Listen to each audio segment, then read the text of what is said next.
Previously on Alan Wake, I wrote a horror story that has come true. Thomas Zane did the same in the 70s. You will go no further. If I continue like the Dark Presence wants me to, the story I'm writing won't save Alice. It's a horror story. No one will survive. You knew Zane! Thomas Zane! You're the Lady of the Light in the song! He left something behind to help me. The clicker. Alan thought of this as he stood on the rim of Cauldron Lake, the clicker in his hand. He took a deep breath and jumped. I can get to her now. I can finish this.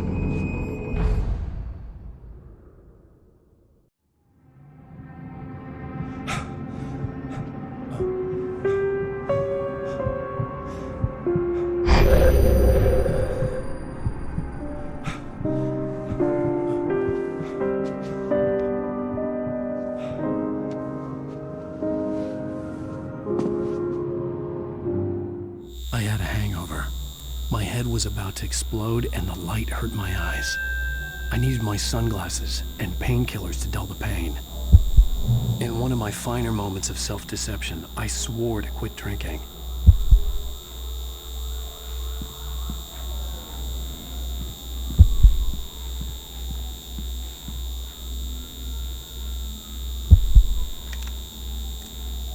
The sunglasses made the world look bearable.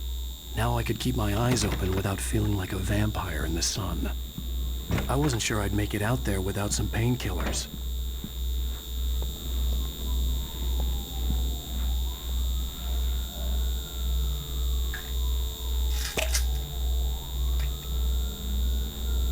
The pills worked fast. The prospect of being awake started to seem bearable again. There was a message waiting for me on the machine.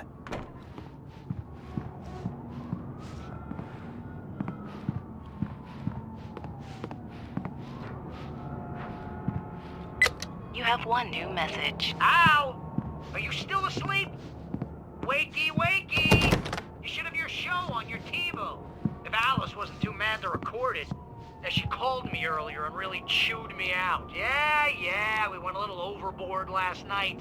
But parties are a part of this business. Al, look, I'm saying this as your friend. She's not doing your career any favors by trying to run your life like that, okay? I'll talk to you later, Al. Watch the show!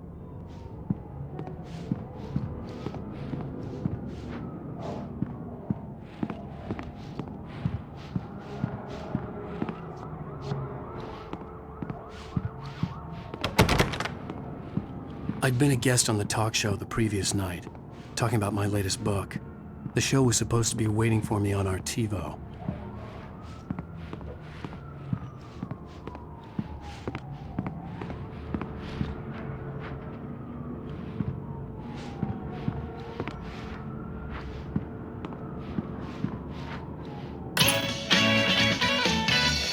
Ladies and gentlemen, welcome back to the Harry Gallic Show.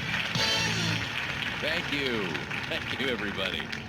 We have a great show tonight. I've been talking with the best-selling author Alan Wake about his new book, The Sudden Stop. Yeah, good read. Go buy it. No, it is a good read. Look, I'm gonna be honest here. Is that wise? No, but I'm gonna do it anyway. I got people who give me the lowdown on books. I'm a busy guy. But this one, I actually read from cover to cover. I mean, I'm a big fan. Wow, thanks. Now, this might be a spoiler for those who haven't read the book yet. Based on the sales figures, the 2 people out there who haven't read the book yet. But this last book is all about the death of the main character, the hard-boiled New York detective, Alex Casey. Now, there's been a lot of outrage about this. Why the hell did you kill Casey? What the hell were you thinking, man? Good riddance. No, seriously though. 7 years and 6 books is a long time. He was a gloomy guy to spend all your working hours with, and it was a good run. But it's time to explore new things. My next book will be a departure from the old for me. You selfish bastard, always thinking of yourself. Well, you've certainly given us a lot of entertainment over the years. And now that you mention it, Casey was a gloomy guy. Never had much luck with his love life with the ladies. Was that autobiographical in any way? Yeah, no kidding. Casey's lady friends tended to die on him. With Casey, it was all about his pain. No, Nothing autobiographical about that. I'm a happily married man. My wife is my muse. Well, congratulations. That's great to hear. So, how's the publicity tour been treating you? Good. Great. But I gotta say, I'm glad to be back home in New York. Well, you've certainly been on the news a lot lately. Lots of parties and, you got into a fight with some paparazzi. Oh, man. Well, that guy was really in my face. I lost my temper. I know that wasn't cool.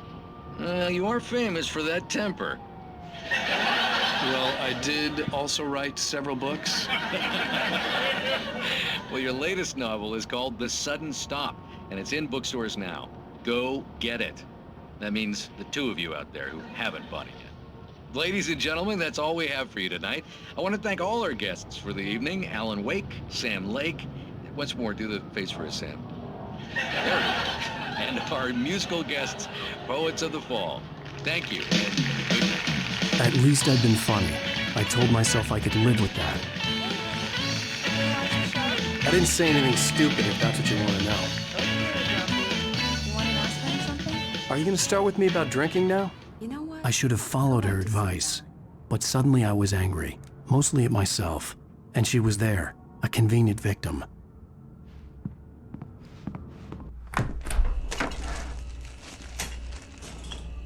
What? Now you can't even talk to me? Well, this morning I was angry because you said you'd be home at midnight and you showed up at 7 a.m. and passed out in mid-sentence. Now I'm over it. Are you angry? This goddamn tour. It's gotten out of hand. Oh, honey. It's almost over, right? We can get back to normal. Then you can start writing again.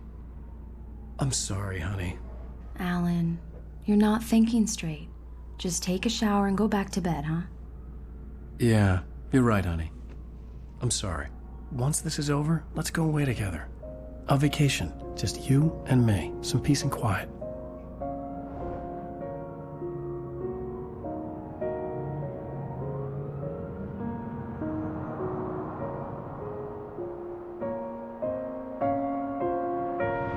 Somehow, the clicker was the key to the cabin.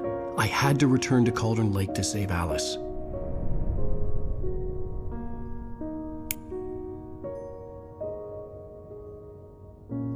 I'm going back to the lake to finish this. I'm going to write an ending to the story in the manuscript on my own terms, to make it all right. Why can't you just write it here? The last page is still in the typewriter. I need to read it first. Everything needs to be just right. Zane tried to cut some corners, and it didn't end well. Okay, ready when you are. I'm sorry, Sarah, but I need to do this alone. Barry, take her gun. Miss Weaver, close the door when I leave.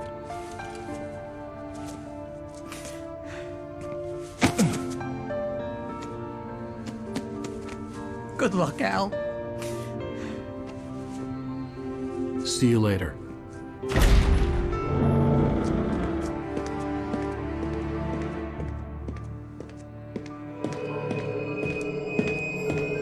When I got out, it was warm and sunny.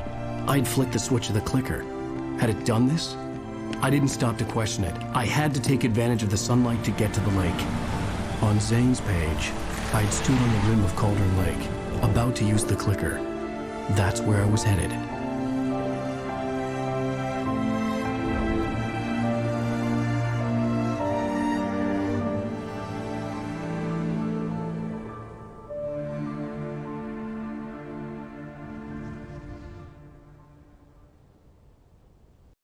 Alone, in daylight, surrounded by the beauty of the Pacific Northwest landscape, it was hard not to let doubt creep in one last time. I could still chalk everything up to a dream, a delusion. I had enough imagination to make up something like this, having been in the cabin all this time, trapped in a story inside my head, gone mad from grief over Alice's death like Hartman had claimed. There would be no way of knowing. I told myself it didn't really matter. My course was set.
Based on the signature in the motel register, Agent Nightingale had stayed here, in room number 2.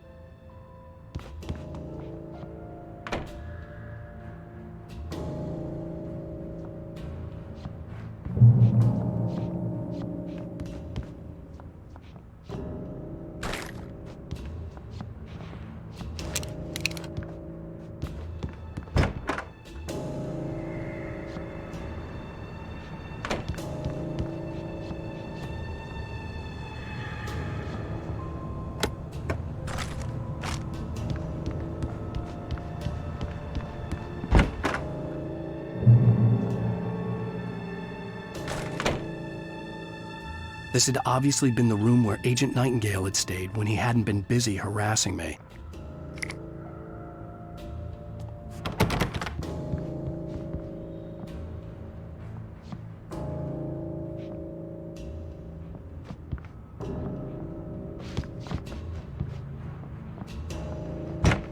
Look after yourself, man.